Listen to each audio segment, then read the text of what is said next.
Richards, kabado na baka mawalay sa kanya ang pretty girl na si Catherine Bernardo.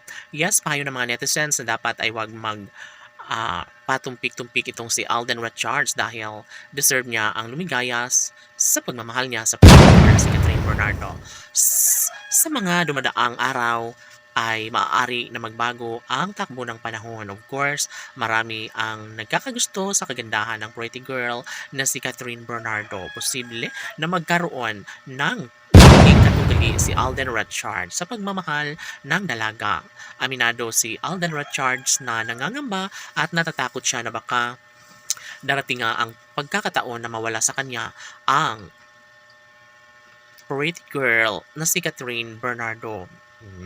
Sa halip na magiging matagumpay sa kasal sa mas lalong madaling panahon si Alden Richards, nangangarap ang lahat na sana'y magkaroon nga ng malaking posibilidad na maisakatuparan din bandang huli ang pagkakatuluyan ni Alden Richards at Catherine Bernardo, na kahit kabado at natatakot si Alden ay papatunayan niya sa buong daigdig kung gaano niya kamahal at gaano niya kahalaga si Catherine Bernardo.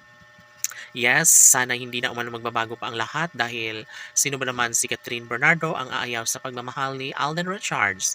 Kahit na marami pa mga pagsubok ang mga pinagdadaanan ng dalaga at binata, alam nila na magkaroon din ng malaking posibilidad na mangyayari at magkaroon ng pagmamahalang tunay na nagbibigay saya at kaligayahan sa lahat.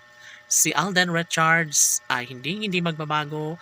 Ang pag-ibig na kanyang iaalay para kay Catherine ay panghabang buhay at ito lamang ang isa sa matagal na niyang hinihiling para kay Catherine Bernardo ay tunay na siya ay maligaya dahil sa inialay na pagmamahal sa kanya ng gwapong aktor na si Alden. Si Catherine ay para lamang kay Alden at si Alden ay deserve sa pagmamahal ni Catherine Bernardo. Tanong ng mga netizens, posible nga ba na sila talaga ni Alden at Catherine ang magkakatuluyan kahit marami ang mga pagsubok na kanilang pinagdadaanan? Ay mangyayari pa kaya ang isa sa kanilang pangarap na pagbuo ng sariling pamilya ni Alden Richards at Catherine Bernardo?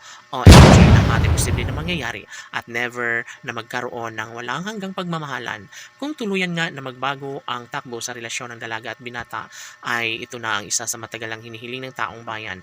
Dapat na mangyayari na ang isa sa matagal nilang pangarap at hinihiling na sana'y wala nang magbabago pa sa kanilang relasyon, na sana'y hindi na papakawalan pa ni Alden Richards ang pretty girl na si Catherine Bernardo. Oh my God, sila sana ang dalawa ang magsasama hanggang sa pagtanda dahil isa sa pinaka masaya ay yung makatuluyan ni Alden si Catherine laban.